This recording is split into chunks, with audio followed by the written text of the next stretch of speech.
심야 11시. 지도교수가 우리에게 문을 잠그라고 했다. 하지만 기숙사에는 분명 전기가 들어온다. 그는 거짓말을 하고 있다. 밤 11시 정각. 지도교수가 갑자기 단톡방에서 모두를 태그했다. 전체 학생은 즉시 자기 기숙사로 복귀할 것. 지금 바로 방문을 잠글 것. 함부로 돌아다니지 말 것. 문을 열고 밖을 내다보지 말 것. 복도 회로에 결함이 생겨 화재가 발생했다. 수리 인력이 곧 투입되어 점검할 예정이다. 진행되는 동안 정숙을 유지할 것. 그 누구에게도 문을 열어주지 말 것. 나는 이 메시지를 뚫어지게 쳐다보았다. 마음속에 순간 말로 표현할 수 없는 의혹이 피어올랐다. 우리 기숙사는 전기가 정상적으로 들어온다. 정전의 기미가 조금도 없다. 혹은 회로 결함의 징후도 없다. 내가 의아해하고 있을 때 핸드폰이 다시 한번 진동했다. 같은 이 기숙사 건물에 사는 절친에게 온 개인 메시지였다. 샤니야, 지도교수 말 듣지 마. 문 열지 말고 함부로 보지도 마. 방금 누가 몰래 말해줬는데 무차별 살인을 저지르는 미친놈이 기숙사 건물에 잠입했대. 지도교수는 공황 상태가 될까 봐 무서워서 회로 수리 중이라고 거짓말한 거야. 너 꼭 문 잘 잠그고 있어. 내 몸 잘 지켜야 해. 나는 처음에 절친이 유언비어를 퍼뜨리는 줄 알았다.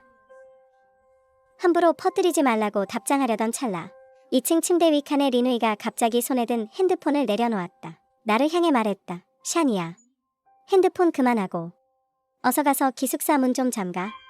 내 남자친구가 방금 메시지 보냈는데 걔는 옆동 남학생 기숙사에 살거든. 낯선 남자가 가방을 메고 우리 건물로 들어오는 걸 직접 봤대. 살인범이 들어온 게 확실해. 루머가 아니야. 리누이는 우리보다 한 살이 더 많다. 우리 기숙사의 맏언니였다. 다른 두 룸메이트 중 둘째는 휴가를 내고 집에 갔다. 막내 샤오마는 10분 전에 내려갔다. 두 층당 하나씩 있는 공용 세탁기에 막 다 된 빨래를 찾으러 갔다. 언니의 말을 듣자마자 심장이 순간 덜컥 내려앉았다. 더 이상 지체할 수 없었다. 곧바로 일어나 기숙사 문 앞으로 달려갔다. 손을 문 잠금 장치에 올리고 막 누르려던 순간 갑자기 샤오만이 아직 돌아오지 않았다는 생각이 났다. 급히 고개를 돌려보았다. 다급하게 물었다. 샤오만이 아직 아래층에서 빨래 찾느라 안 왔어요. 지금 문을 잠그면 걔가 돌아오면 어떡해요?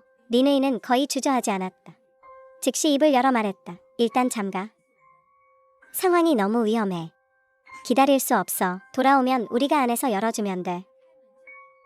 지금 문을 열어두는 건 너무 위험해. 만약 그 미친놈이 마침 복도에 있으면 뒷감당을 할 수 없어. 생각해보니 맞는 말 같았다. 하지만 손은 여전히 멈추지 않고 떨렸다. 덜덜 떨며 기숙사 문을 이중으로 잠갔다. 문가에 바짝 몸을 기댔다. 샤오만이 돌아와 문을 두드리기만 하면 내가 바로 들을 수 있게, 제일 먼저 문을 열어줄 수 있게. 동시에 리누이가 핸드폰을 들었다. 우리 기숙사 쌓인 단톡방에서 샤오만을 태그했다. 메시지를 여러 개 연달아 보냈다. 샤오만, 너 지금 어디야? 빨래 찾지 마. 어서 기숙사로 뛰어와. 밖이 너무 위험해. 나쁜 사람이 건물에 들어왔어. 빨리 돌아와. 얼마 지나지 않아. 샤오만이 답장을 보냈다. 나 괜찮아. 빨래는 이미 다 찾았어. 나 지금 복도 모퉁이 쪽이야. 방금 남자 2명이 공구 가방 메고 있는 걸 봤어. 손에 렌치도 들고 있더라. 지도교수가 말한 수리공들이겠지. 살인범 이야기는 나도 들었어. 무서워서 못 움직이겠어. 다행히 그들이 날 못 봤어. 나 지금 멀리 돌아가고 있어. 반대편 계단으로 기숙사에 갈게. 그게 좀 더 안전할 것 같아. 잠깐만, 나 그 사람들 얼굴을 본 것 같아. 그들은 샤오만의 메시지가 갑자기 끊겼다. 무슨 일인지 메시지를 보내 물어보려던 찰나 복도에서 갑자기 다급하고 혼란스러운 발소리가 들려왔다. 소리가 나는 근원지는 바로 샤오만이 방금 말한 그 복도 모퉁이였다. 나와 리누이는 서로를 쳐다보았다. 서로의 눈 속에서 짙은 공포를 보았다. 약 2분 정도가 지났다. 리누이가 먼저 서서히 안정을 되찾았다. 나에게 낮은 목소리로 말했다. 내가 따로 지도 교수님께 구체적인 상황을 물어볼게. 단톡방에서 진실을 말하지 않는 건 소문이 퍼지는 걸 두려워해서일 거야. 간신히 2분을 기다린 후 리누이가 고개를 들어 나를 보며 말했다. 지도 교수님이 답장 주셨어. 살인범 이야기는 루머래. 정말로 그냥 복도 회로 수리 중이래. 겁내지 말라고 하셔. 문 잘 잠그고 있으면 된대. 나는 그 말을 듣고 반신반의했다. 바로 그때 기숙사 단톡방에 갑자기 샤오만의 메시지가 떴다. 여전히 그 애의 계정으로 온 것이었다. 방금 진짜 수리 기사님들이었어. 그분들이 날 쫓아온 내가 수리 중인 위험 구역에 들어갈까 봐 그랬던 거야. 오해였어. 금방 기숙사 도착해. 샤오만과 지도교수의 메시지를 보자. 조마조마했던 마음이 마침내 놓였다. 잠시 후 복도에서 발소리가 들렸다. 뒤이어 기숙사 문을 두드리는 소리가 났다. 똑똑똑 가벼운 3번. 샤오만의 평소 습관과 일치했다. 외시경으로 보니 밖에 있는 사람은 샤오만이 자주 입던 밝은색 겉옷을 입고 있었다. 머리 모양도 같았다. 보기에 확실히 샤오만 본인이었다. 나는 안심했다. 손을 뻗어 문을 열려고 했다. 하지만 내 손이 문 잠금 장치에 닿는 순간 아래층에서 갑자기 날카로운 비명이 들려왔다. 처절하고도 절망적인 소리였다. 우리가 6층에 사는데도 또렷하게 들릴 정도였다. 과 단톡방은 순식간에 난리가 났다. 메시지가 쉴 새 없이 쏟아졌다. 무슨 일이야? 방금 비명 소리 들린 거 아니야? 회로 수리한다며? 왜 비명 소리가 나? 진짜로 범인이 들어온 거 아니야? 너무 무서워. 나 1층인데 밖으로 못 나가겠어. 비명 소리 말고도 칼로 뭔가를 베는 소리가 들린 것 같아. 진짜야 가짜야? 당황하지 말고 빨리 신고해. 단톡방 메시지는 미친 듯이 올라오고 있었다. 다음 순간 방장인 지도교수가 곧바로 전체 채팅 금지를 설정했다. 지도교수가 공식 공지를 올렸다. 이 공지는 내 온몸의 피를 차갑게 식게 만들었다. 학생 여러분, 정말 미안합니다. 이전에 회로 수리라고 한 것은 거짓말이었습니다. 여러분에게 공황을 일으켜서 혼란이 발생해 위험해질까 봐 두려웠습니다. 실제로 신원불명의 무차별 살인, 범인이 기숙사 건물에 들어왔습니다. 학교에서 이미 신고했습니다. 경찰이 오고 있는 중이니 모든 학생은 반드시 방문을 잠그십시오. 누가 문을 두드리든 절대로 열어주지 마십시오.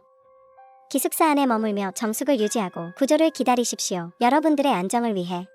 이 방은 오늘 밤 내내 채팅 금지입니다. 나는 핸드폰 화면을 뚫어지게 보았다. 마음속의 공포가 순식간에 온몸을 덮쳤다. 알고 보니 처음부터 모두가 거짓말을 하고 있었다. 그렇다면 문 밖에 서 있는 자는 도대체 누구인가? 나는 기숙사 문 앞에 굳어 한 발짝도 움직이지 못했다. 문 밖의 사람은 절대로 샤오만이 아니다. 나는 숨을 죽이고 외시경 쪽으로 몸을 기울여 보았다.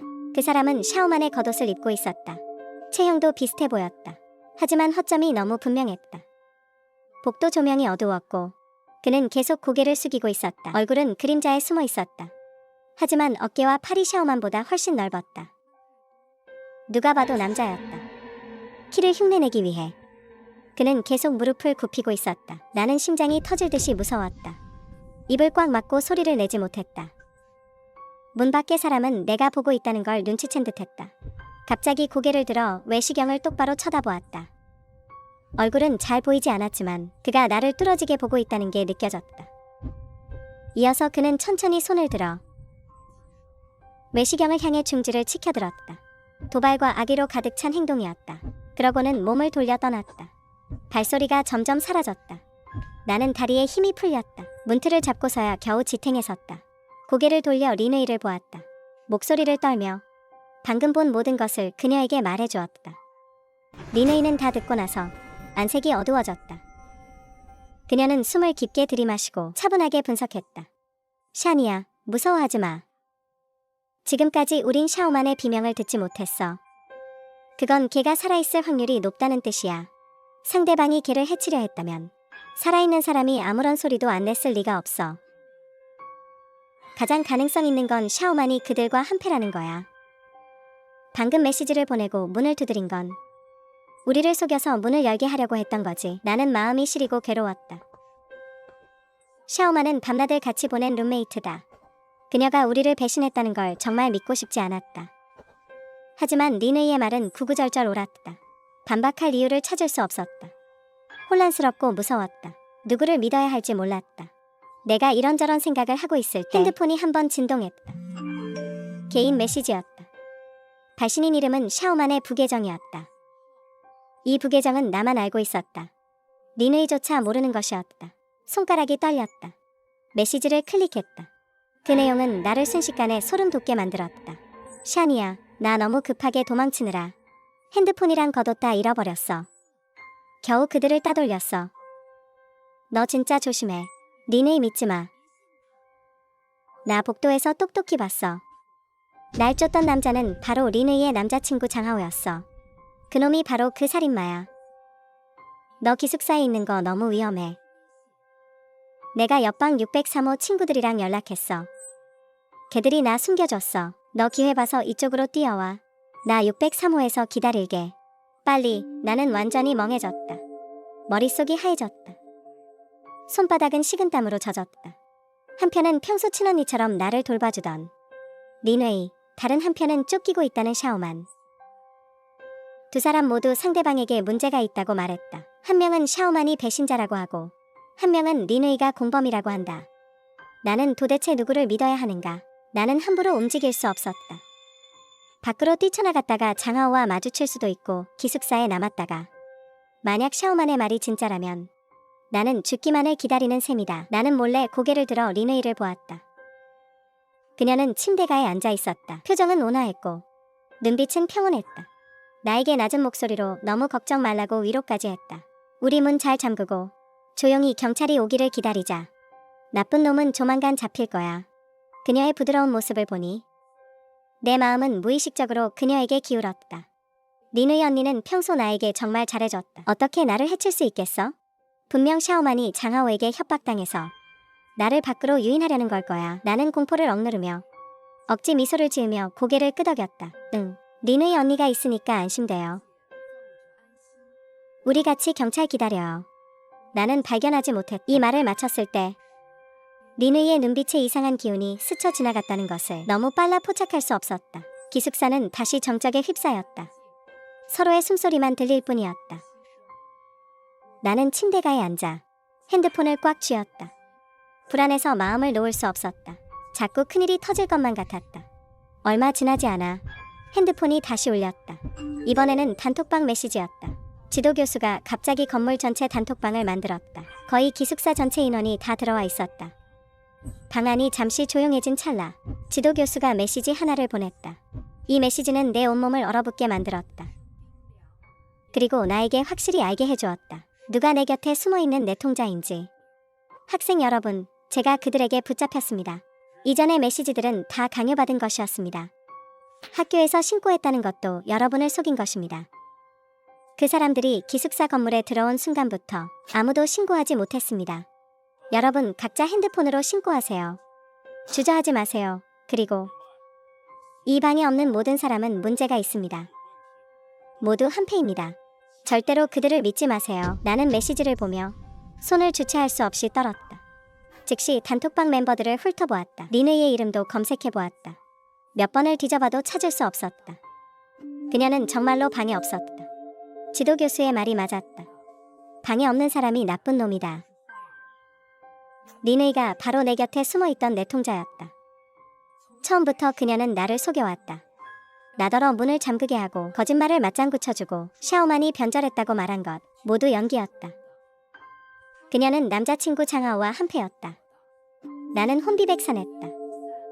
이전의 모든 의문이 순식간에 풀렸다. 그녀는 계속 장하오와 협력하여 나를 기숙사에 가둬두었던 것이다. 장하오가 나를 잡으러 올 때까지 나는 필사적으로 표정을 관리했다. 내가 눈치챘다는 걸 그녀가 모르게 해야 했다. 내가 땀을 뻘뻘 흘리며 당황하고 있을 때 기숙사 불이 갑자기 꺼졌다. 건물 전체가 칠흑 같은 어둠에 잠겼다. 나는 핸드폰을 켰다. 이미 신호가 잡히지 않는 것을 발견했다. 외부와 완전히 연락이 끊겼다. 인터넷도 안 되고 신호도 없다. 신고조차 할 수 없었다. 지도교수가 메시지를 보내자마자 정전되고 네트워크가 끊겼다. 이건 우연이 아니다. 장하오 일당이 의도적으로 한 짓이다. 아무도 우리를 구하러 오지 않을 것이다. 우리는 그저 그들의 소나기에 놀아날 뿐이다. 어둠 속에서 린웨이가 살며시 침대에서 내려와 나에게 다가왔다. 그녀의 목소리는 여전히 부드럽고 다정했다. 하지만 나는 그 소리가 소름 끼치게 들릴 뿐이었다. 샤니야, 무서워하지 마. 분명히 그들이 일부러 전기를 끄는 거야. 우리 이미 신고했잖아. 경찰이 곧 올 거야. 조금만 더 참자. 이어서 나는 미세한 금속 마찰음을 들었다. 그러고는 과일 칼로 사과를 깎는 소리가 났다. 정적만이 흐르는 기숙사 안에서 유난히 귀에 거슬렸다. 그녀는 사과 한 조각을 깎아 내 앞에 내밀었다. 달빛이 마침 그녀의 얼굴을 비추었다. 나는 그녀의 손에서 희미하게 빛나는 칼을 보았다. 그녀의 정체를 생각하니 온몸이 차가워졌다. 나는 애써 침착한 척했다. 일어나 사과를 받아들고 목소리가 떨리지 않게 노력했다. 고마워요, 린웨이 언니.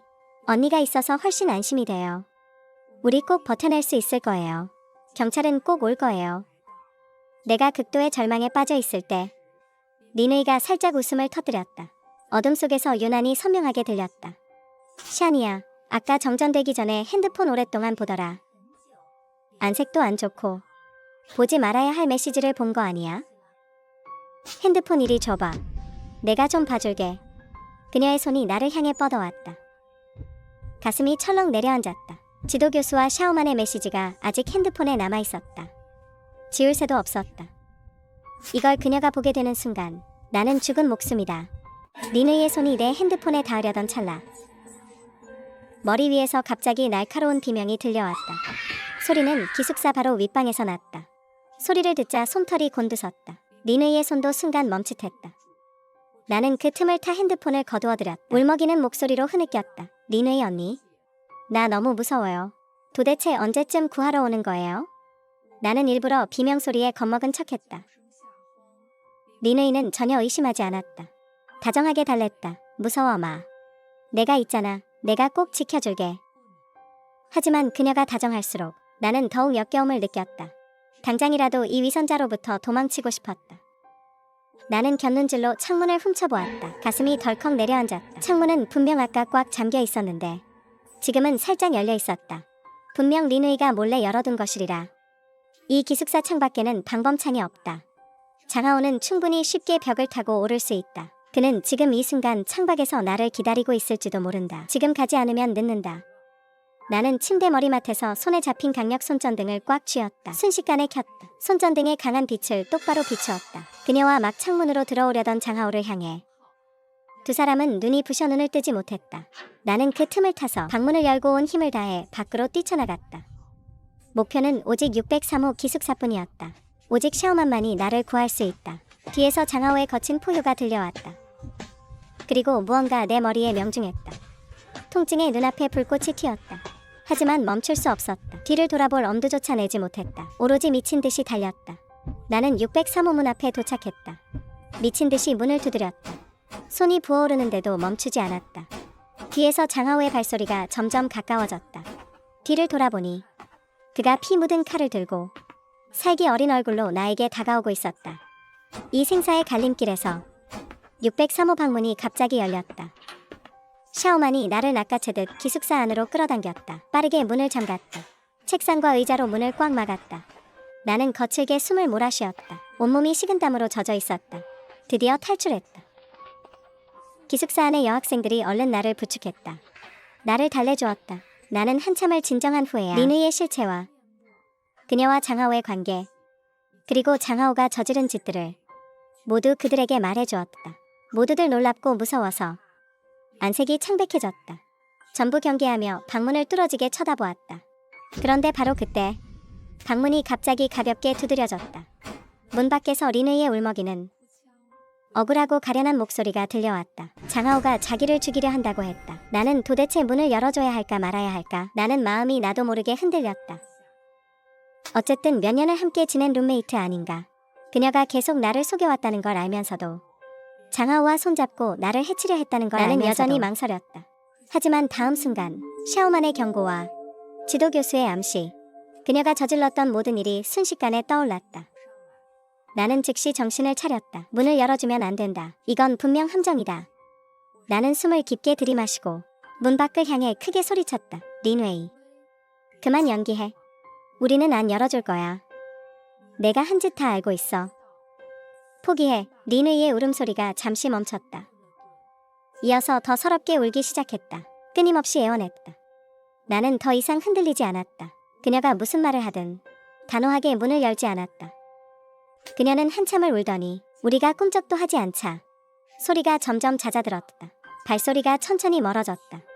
떠난 것 같았지만 우리는 긴장을 늦추지 않았다. 누구나 알고 있었다. 그녀의 마음이 얼마나 독한지. 어쩌면 모퉁이에 숨어서 우리가 방심하기를 기다릴지도 모른다. 모두가 방문을 뚫어지게 쳐다보았다. 숨소리조차 크게 내지 못했다. 갑자기 문 밖에서 격렬한 몸싸움 소리가 들렸다. 장하오가 포효하고 린의가 비명을 지르며 아수라장이 되었다. 나는 의아한 표정을 지었다. 그들은 한패가 아니었나? 왜 싸우는 거지? 몇 분 후 싸움 소리가 멈췄다. 복도에는 무거운 거친 숨소리만 남았다. 장하오의 목소리가 들려왔다. 살기가 느껴지면서도 피곤함이 섞인 목소리였다. 안에 있는 학생들, 무서워 마라. 린의는 내가 제압했다. 너희를 해치지는 않겠다. 난 이 모든 걸 복수를 위해 한 거다. 무고한 사람을 죽이려는 게 아니야. 린의는 고등학교 때부터 잔인한 년이었다. 그때 걔가 내 여동생을 몰아붙여 죽게 했다. 현장까지 조작했지. 난 억울해서 참을 수 없었다. 일부러 이 학교에 시험 쳐서 온 거다. 오직 걔한테 복수하려고. 내가 상대한 사람들은 전부 그때 걔랑 한패가 되어 내 여동생을 괴롭혔던 놈들 뿐이다. 난 무고한 사람은 단 한 명도 해치지 않았다. 내 마음이 크게 요동쳤다. 어쩐지 장하오가 원래 수석 수준의 성적이라 명문대에 갈 수 있었는데도 수능을 망쳐서 이곳에 왔다는 소문이 있었다. 알고 보니 실수가 아니었다. 그가 의도한 것이었다. 모든 것이 복수를 위한 것이었고 린의는 그 모든 온화하고 선량한 모습이 다 연기였다. 그녀가 바로 마크의 악마였다.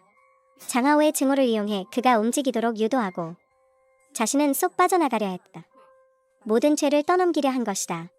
정말 소름 끼치는 일이었다.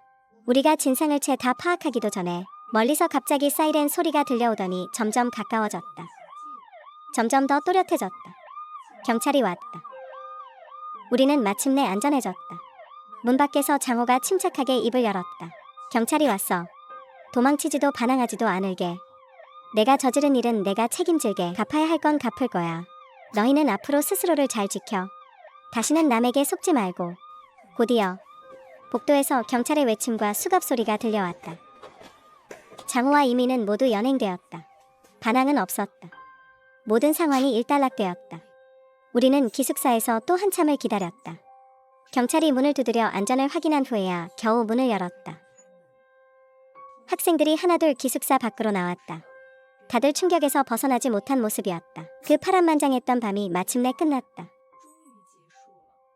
나중에야 우리는 알게 되었다. 지도 교수님은 처음에 정말로 제압당해 있었다는 것을. 단톡방의 그 메시지는 교수님이 죽음을 무릅쓰고 보낸 것이었다. 그걸 본 학생이 몰래 신고했고 경찰이 제때 도착할 수 있었다. 소맥은 도망치던 중에 휴대폰과 외투를 잃어버렸고 내내 숨어 다니다가 어렵게 603호로 도망쳐온 것이었다. 다행히 우리 모두 무사했고 더 이상의 피해자는 나오지 않았다.